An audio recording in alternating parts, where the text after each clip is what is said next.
ini generasi Z sekarang banyak banget teman-teman di generasi Z ini bisa memanfaatkan teknologi. Banyak banget aplikasi-aplikasi dan juga banyak banget produk-produk keuangan dan investasi ataupun bisnis itu sekarang muncul di Indonesia kayak gitu.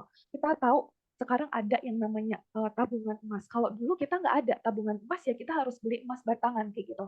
Sekarang kita mulai dari 10.000 aja itu bisa memiliki tabungan emas kayak gitu. Nah, ini teman-teman boleh cek deh. Tapi ini ya, kemarin ada yang sharing ke saya, Kak, saya juga beli kok, kayak gitu. Tapi di Tokopedia atau mungkin di Shopee, walaupun mereka disangkutin sama pegadaian emas ya, belinya di pegadaian emas ya. Teman-teman bisa cek, sekarang banyak perbankan, pegadaian emas, terus ada apa ya, saya lupa. Kita tadi ada ya tadi di apa di bumpernya Soko itu tuh sama kerjasama sama Gold investasi atau apa ya saya lupa. Nah itu juga bisa teman-teman mulai dari 10.000 itu udah bisa berinvestasi di tabungan emas kayak gitu. Dan teman-teman tahu ya nanti saya akan tunjukkan seberapa besar kenaikan harga emas dari tahun ke tahun kayak gitu. Dan ini kalau teman-teman ngerasa Kak, kita kan masih kuliah kayak gitu. Kita belum punya uang atau kita belum memiliki pendapatan kayak gitu. Tapi kan teman-teman dapat uang saku kayak gitu.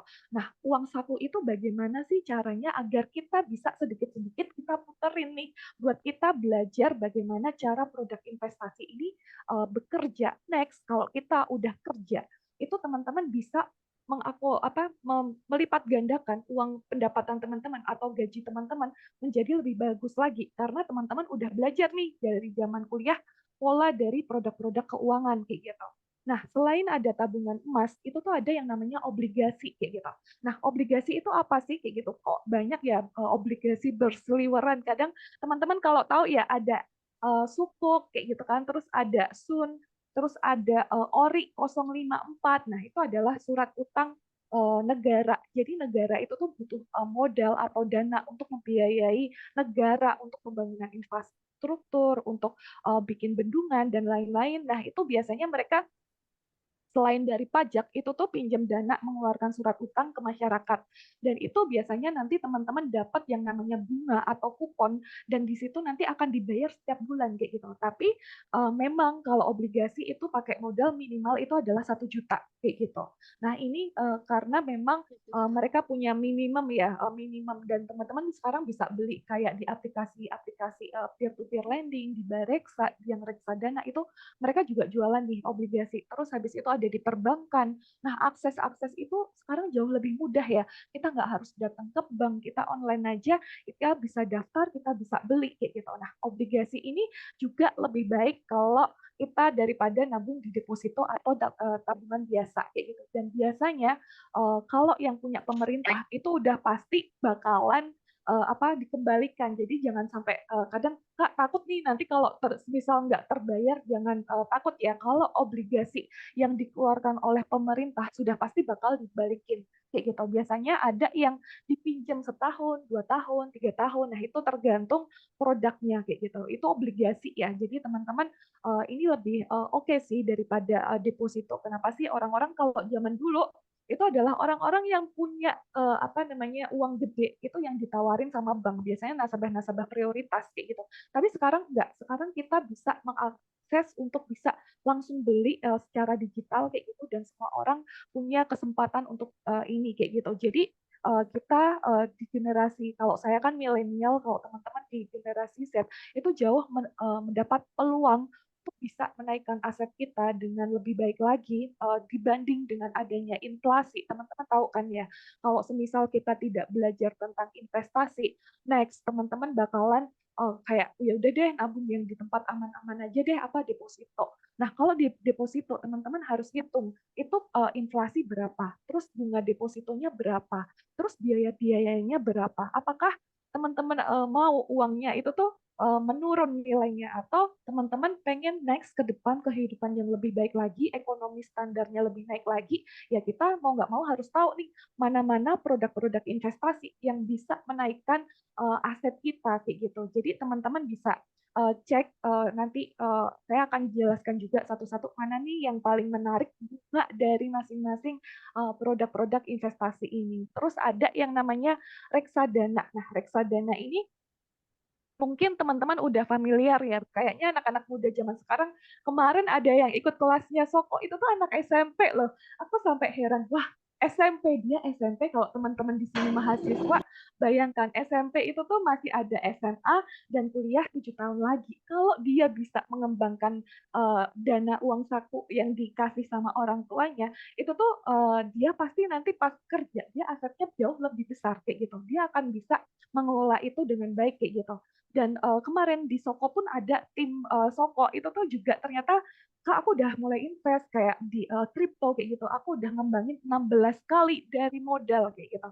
Wah luar biasa banget kan maksudnya. Oh ternyata anak-anak zaman sekarang udah mulai melek nih sama investasi dan mereka punya uang 100.000 itu tuh kalau dikalikan 16 bisa 1.600.000. Kalau punya 1 juta bisa 16 juta. Nah ini kalau di reksadana teman-teman juga bisa belajar tentang reksadana campuran, reksadana saham, reksadana pendapatan tetap, reksadana pasar uang. Nah, itu teman-teman bisa coba di sini dulu. Kalau reksadana ini tergolong masih ada yang aman, kayak reksadana pasar uang, itu adalah reksadana yang isinya sama kayak deposito atau mungkin di situ juga ada penyimpanan dolar. Jadi reksadana itu tuh sebenarnya portofolio yang digabungkan antara produk bank dan juga produk dari sekuritas atau saham kayak gitu. Kalau di pasar uang itu produknya adalah produk-produk bank yang kayak deposito, terus ada kalau kita saving di falas kayak gitu kan. Terus kalau di reksadana pendapatan tetap itu biasanya kita campuran ya, ada produk perbankan sama yang obligasi tadi. Obligasi pun ada yang punyanya pemerintah, ada yang punyanya perusahaan kayak gitu. Jadi biasanya reksadana pendapatan tetap ini biasanya keuntungannya jauh lebih besar dibandingkan reksadana pasar uang kayak gitu. Jadi teman-teman boleh cek dan teman-teman bisa coba nih untuk berinvestasi di reksadana pasar uang atau reksadana pendapatan tetap kalau ngerasa takut nih kalau kayak masuk ke saham atau mungkin nanti masuk ke cryptocurrency kayak gitu karena kita buat belajar dulu kita sejauh mana sih kepercayaan sama produk-produk keuangan gitu. Lalu ada reksadana campuran. Kalau reksadana campuran itu isinya portofolionya adalah 80% itu adalah saham, 20% itu adalah obligasi. Terus ada yang namanya reksadana saham, itu 90% di saham, 10% itu ada di pasar uang atau obligasi gitu. Nah, itu reksadana. Dan rata-rata kalau di reksadana itu kita udah terima net bersih ya. Jadi yang udah dipajakin itu adalah manajer investasinya kayak gitu. Jadi di reksadana ini kalau teman-teman mau coba itu menarik banget. Lagian sekarang reksadana itu kalau teman-teman pakai aplikasi Livin yang punya Bank Mandiri itu tuh bisa dimulai dari 50.000 atau 20.000 kalau nggak salah ingat saya. Tapi kalau yang di aplikasi kayak Bibit, Bareksa, terus Ajaib kayak gitu kan. Nah, itu teman-teman paling nggak dengan modal 100.000 itu udah mulai bisa berinvestasi di reksadana. Terus habis itu ada saham. Nah, ini kan kalau dari dulu saya terjun di dunia investasi, saya terjun di dunia keuangan itu gara-gara dosen saya namanya Prof. Sukma. Dan saat ini saya balik ke kampus lagi buat kuliah S2, saya ngejar dia juga kayak gitu karena ilmunya dia luar biasa banget. Prof. Sukma ini dulu pas saya kuliah di tahun 2006, dia itu cerita, saya ini nabung saham. Saya ini kalau kasih cucu saya itu tuh nggak boneka, nggak rumah-rumahan atau mainan anak itu tuh enggak. Tapi saya belikan dia saham kayak gitu. Itu dulu dia cerita, dia punya saham Telkom, sampai saya merinding. Sampai sekarang itu kalau saya cerita itu, saya punya saham Telkom, total investasi 10 tahun itu adalah 50 juta, itu jadi 1 M kayak gitu. Dan itu yang membuat saya apa sih yang bisa apa sih yang bisa menaikkan aset segitu besarnya kok bisa berlipat gandanya sebesar itu ya kan saya dulu penasaran ya makanya saya dulu ikut kegiatan kampus kayak pojok bursa kayak gitu ya mungkin di kampus teman-teman yang ekonomi ada ya biasanya ada galeri investasi atau pojok bursa yang biasanya kerjasama sama sekuritas-sekuritas nah itu teman-teman bisa masuk ke situ juga dulu saya belajar di situ karena cerita prosukma tadi kayak gitu itu sangat kayak jadi pikiran buat saya oh menarik ya di saham ini tapi apakah di saham ini nih bisa untuk berinvestasi semua jawabannya tidak kayak gitu karena banyak perusahaan-perusahaan yang saat ini mereka hanya IPO dan mendapatkan uang dana dari masyarakat di situ nggak dikelola sahamnya makanya penting kenapa teman-teman belajar ya tentang saham kalau saham ini apa nah tadi kalau Obligasi itu kan negara butuh dana buat operasional negara ya. Nah, kalau saham ini adalah perusahaan itu kan juga untuk menaikkan asetnya mereka juga butuh dana, cari modal. Nah, cari modalnya mereka IPO kayak menghimpun dana dari masyarakat. Nah, ini saham ini di perusahaan-perusahaan yang di bursa IPO itu mereka menghimpun dana dari masyarakat, terus nanti kalau perusahaan operasionalnya berjalan, mereka dapat laba lebih besar. Nah, itu nanti akan dibagikan ke pemegang saham kayak gitu. Jadi biasanya yang disebut dividen, nah itu adalah laba yang dibagikan. Kadang kan ada perusahaan-perusahaan kok nggak bagi laba ya, mungkin dia untuk ekspansi perusahaan. Nah, ini saham. Jadi saham itu adalah produk antara perusahaan itu tuh menjual sebagian asetnya untuk dibeli sama masyarakat sebagai pemegang saham, bentuknya kayak surat kontrak kerja. Kalau dulu tuh masih manual yang kertas kayak gitu ya, sekarang teman-teman digital kayak gitu kan. Nah, ini teman-teman bisa beli lot ya, satuannya ya, satu satu lot itu 100 lembar kayak gitu. Nah, ini saham ini menarik karena kalau kita bisa dapat ini perusahaan-perusahaan yang oke, atau mungkin teman-teman bisa ambil saham LQ45, perusahaan-perusahaan yang memang valuasinya sudah besar kayak BCA, BRI, Astra. Terus kemarin Goto masuk, tapi kalau saya sih enggak ya, untuk saat ini Goto kita tunggu sampai 5 sampai 10 tahun apakah mereka masih oke atau enggak. Karena kalau di saham kita mau berinvestasi, kita harus belajar masalah fundamental perusahaan. Kita pelajarin usaha-usaha si nasabah ini nih seperti apa. Nah, itu di saham. Di saham itu mungkin kalau teman-teman di sini kayaknya ini kalau yang tertarik sama dunia investasi, saya yakin teman-teman di sini udah mencoba buat berinvestasi ya. Coba-coba nih di saham kayak gitu ada yang bisa kasih return dalam setahun 20%, ada yang mungkin bisa ratusan persen selama 3 sampai 4 tahun. Nah, itu memang bisa kayak gitu. Kalau teman-teman memang menguasai analisa fundamental perusahaan kayak gitu. Nah, saat ini selain tadi ada saham, obligasi, reksadana, ada yang namanya crowdfunding bisnis kayak gitu. Nah, ini juga menarik banget ya buat kita kayak gitu. Kita yang nggak punya modal gede, kita yang nggak punya waktu untuk pengen berbisnis atau pengen jadi entrepreneur. Sekarang ini ada produk digital yang mereka itu menggabungkan uang bersama untuk jadi modal bikin bisnis bareng kayak gitu. Contohnya apa? Kalau yang terkenal mungkin teman-teman ada yang namanya Bishare kayak gitu. Kalau kemarin saya jadi konsultan buat di Bali itu ada namanya rame-ramein aja kayak gitu. Di sana itu tuh saya cerita ya kalau di sana itu kalau di Bali itu tuh mereka crowdfunding buat franchise. Jadi usaha bisnisnya franchise kayak Es Teh Indonesia. Mungkin teman-teman familiar ya, Es Teh Indonesia yang di Bali itu adalah semuanya ya, baik yang di Merdeka, terus habis ada yang di Gianyar, ada yang di Singaraja, ada yang di Canggu. Itu semuanya punyanya rame-ramein aja dan itu hasil crowdfunding penghimpunan dana masyarakat di Bali kayak gitu dan mereka bagi hasil kayak gitu. Dan saya lihat kalau yang di tengah kota itu BEP 1 tahun, kontrak kerja crowdfunding ini 4 tahun. Jadi 3 tahun berikutnya itu adalah ya kita terima bonusnya aja kayak gitu sampai habis kontrak kerjanya dan setelah kontrak kerjanya selesai itu biasanya nanti barangnya dijual kayak gitu kan yang udah ada kayak peralatan mesin kayak gitu kalau udah close mereka ngerasa ini udah tidak oke lagi nih kayak gitu mereka jual semua produknya itu terus dibagikan lagi nih ke investor hasil penjualannya itu menarik loh crowdfunding.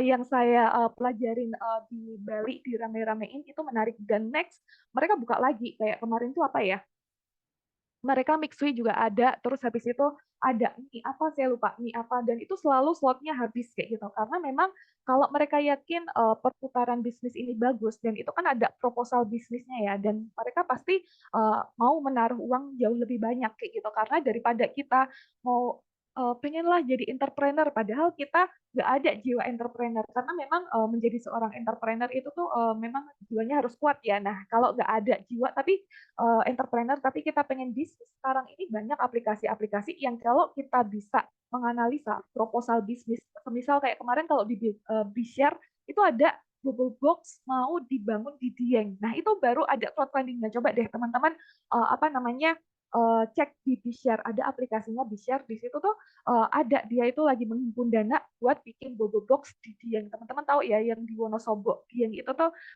kawasan yang dingin, pemandangannya bagus kayak gitu kan. Nah, itu mungkin bisa salah satu pilihan investasi kayak gitu.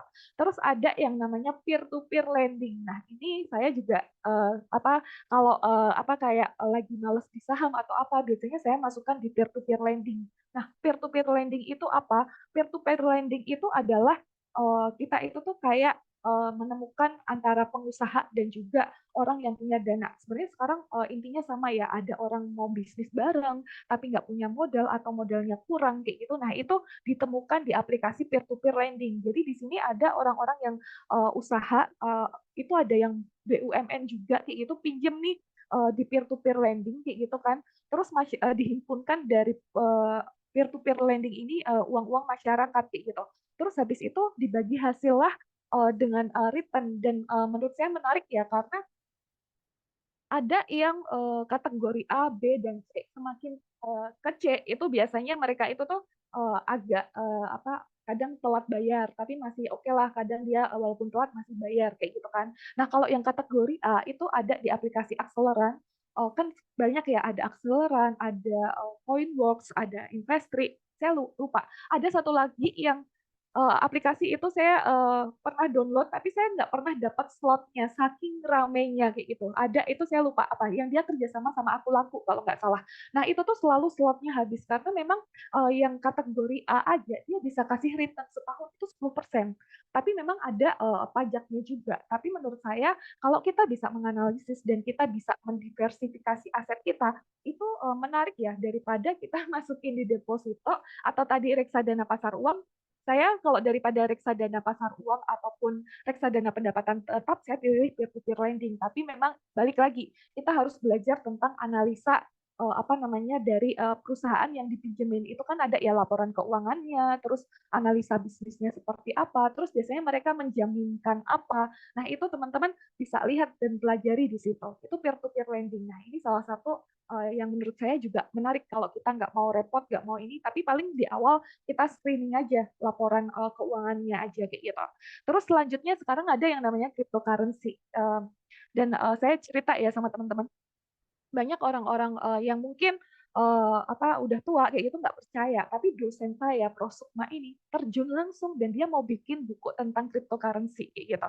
Dan menurut saya seorang apa dosen Prof Sukma kayak gitu aja mereka yakin dengan adanya cryptocurrency ini kayak gitu, dan dia memang hanya di koin kayak BTC, ETH kayak gitu ya. Kalau saya kan main di kayak meme PP dan juga BONG kayak gitu kan. Jadi memang apa namanya mereka percaya bahwa next ke depannya ini akan menjadi bisa dipakai sebagai alat tukar. Walaupun kadang kita di saat ini kita nggak percaya kayak gitu. Kayak dulu kayak apa sih Alibaba atau Amazon kok bisa ya jualan tanpa ketemu orang, online dikirim terus transfer uang, nggak takut kalau apa namanya nanti uangnya hilang di transfer kayak gitu. Tapi nyatanya kita setelah berapa puluh tahun kita juga ada Tokopedia, ada Shopee, kita melakukannya kayak gitu. Nah, itu kadang kita kayak ya kayak udah ada ketakutan, tapi semakin kita udah di dunia digital, kita itu udah punya banyak bisa dapat ilmu dari berbagai sumber kayak gitu, dan kita bisa apa berkolaborasi kayak gitu untuk saling sharing kayak gitu. Nah, ini teman-teman manfaatkan, karena di cryptocurrency ini menurut saya kalau teman-teman mau nyari yang aman aja kayak BTC, apa di Bitcoin itu kan kayak kemarin nilainya sekarang udah mungkin 3 kali lipat dari sejak yang kemarin turun dalam kayak gitu kan. Nah itu kan ada polanya. Nanti saya akan jelaskan juga ada pola ya, cara berinvestasi itu tuh ada polanya. Produk keuangan itu kadang orang kok saya rugi ya berinvestasi karena mereka tidak punya strategi entry dan exit. Biasanya mereka rugi kenapa? Karena mereka nggak tahu cara kerja produk investasi kayak gitu. Kalau teman-teman mempelajari, otomatis asetnya pasti bertumbuh kayak gitu. Tapi kalau sampai dia rugi, berarti dia tidak mendalami kayak gitu.